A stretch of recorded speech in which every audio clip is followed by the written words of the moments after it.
Fala aí pessoal, sejam bem-vindos ao terceiro vídeo da série de marcenaria amadora aqui do canal. E olha só, eu mudei um pouquinho os planos para o nosso vídeo de hoje. Eu comentei no vídeo passado que hoje eu ia mostrar como fazer um outro gabarito que a gente vai usar muito no decorrer dos nossos projetos. Nos próximos vídeos a gente vai começar a usar esse gabarito de cortes repetitivos e vai usar praticamente direto a partir de agora. Só que eu sei também que você deve estar ansioso para criar alguma coisa, para fabricar o seu primeiro móvel. Então eu mudei os planos para o vídeo de hoje.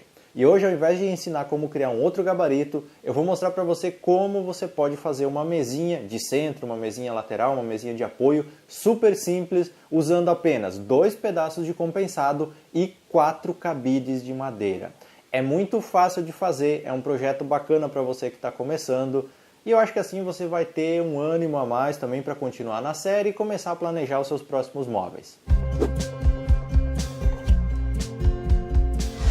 Bom, para começo de conversa eu vou cortar 2 pedaços de compensado a partir de uma chapa maior, usando aquele gabarito para cortes retos que eu mostrei no vídeo anterior como você pode construir. Nesse caso aqui eu estou fazendo a mesinha de 45 por 50 centímetros. Essa diferença dos 5 centímetros é simplesmente para parafusar os cabides na lateral e ela ficar mais quadrada possível. Mas de acordo com o seu ambiente, você pode fazer ela mais retangular, mais estreitinha um pouco, enfim, daí você define aí de acordo com a sua necessidade e de acordo com o ambiente onde você quer colocar essa mesinha. Bom, eu comecei então fazendo as marcações da madeira e na sequência, usando o gabarito, eu fiz os cortes. Primeiro eu tirei uma tira de 50 centímetros de largura para depois pegar os 2 pedaços de 45.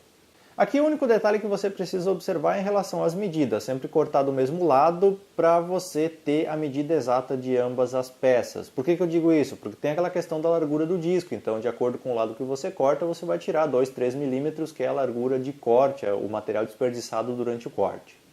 Com os 2 pedaços de madeira devidamente cortados já, eu vou dar acabamento neles utilizando lixa. Eu vou quebrar bastante as quinas, remover todas as rebarbas que ficaram do corte e lixar bastante nas superfícies, principalmente nas que vão ficar expostas, para evitar que uma ferpa fique levantada, fique erguida e acabe machucando alguém quando for manusear ou quando for utilizar essa mesa depois. A lixa que eu utilizei aqui para dar acabamento foi lixa 120 e eu fiz todo o lixamento na mão mesmo. Agora é hora de preparar os cabides que a gente vai utilizar como pés dessa mesa. Então a primeira coisa é retirar o gancho do cabide. Geralmente esses cabides de madeira têm o gancho rosqueado, então você só vai desrosquear ele até você remover o gancho dos 4 cabides.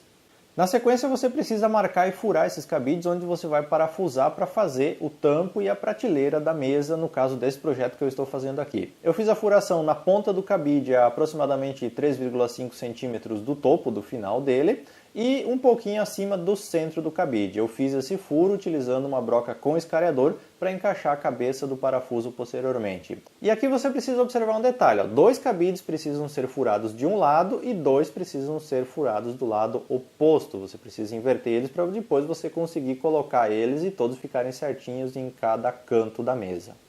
Agora que todo o nosso material está preparado, é hora de fazer a montagem da nossa mesa. Eu vou começar fixando o tampo, a parte superior da mesa, mas antes eu vou fazer a marcação e vou fazer um furo guia para parafusar cada um dos cabides. Eu estou fazendo esse furo com uma broca menor que o parafuso para que ele tenha aperto posteriormente.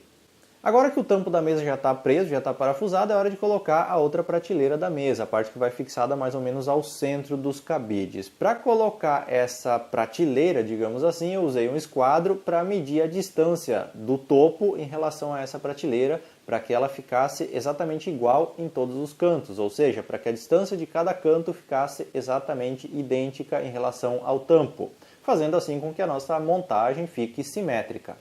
Depois de acertar um dos cantos, eu fiz então um furo guia novamente para parafusar e parafusei esse primeiro canto. Depois é só repetir esse procedimento para os demais cantos da mesa. Então mede com o esquadro para ficar a mesma distância em relação ao tampo, fura e parafusa. Uma coisa que aconteceu aqui comigo foi que os cabides não tinham exatamente o mesmo comprimento. Então quando eu terminei de montar a mesa eu vi que um dos lados era um pouquinho mais alto do que o outro.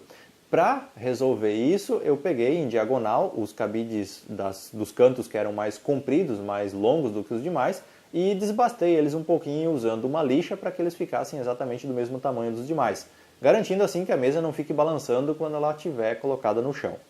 Bom, agora é hora de dar acabamento na nossa peça. O primeiro passo foi fechar algumas imperfeições, alguns buracos nas laterais do compensado utilizando massa para madeira. E mesmo que a massa que eu tinha aqui não era exatamente da cor da minha chapa de compensado, após lixado, após acabado o conserto, ficou quase imperceptível que foi colocada alguma massa ali para tampar aquela imperfeição. A finalização da minha peça eu fiz com verniz incolor, só para criar uma película, uma camada de proteção e não alterar a tonalidade da madeira, que eu achei interessante para o projeto que eu estava montando. E depois de 24 horas, que é o tempo de cura do verniz que eu utilizei, nós temos a nossa mesa pronta, o nosso primeiro projeto de marcenaria amadora. E como eu falei, esse projeto é bem versátil porque você pode fazer de diversos tamanhos, usar para diversos ambientes, como mesa de centro, como mesa lateral, enfim, vai da necessidade de cada um. Bom, eu espero que você tenha gostado desse nosso primeiro projeto. Deixa aqui nos comentários suas dúvidas, críticas ou sugestões. E acompanhe o canal que no próximo vídeo tem mais projetos de marcenaria amadora.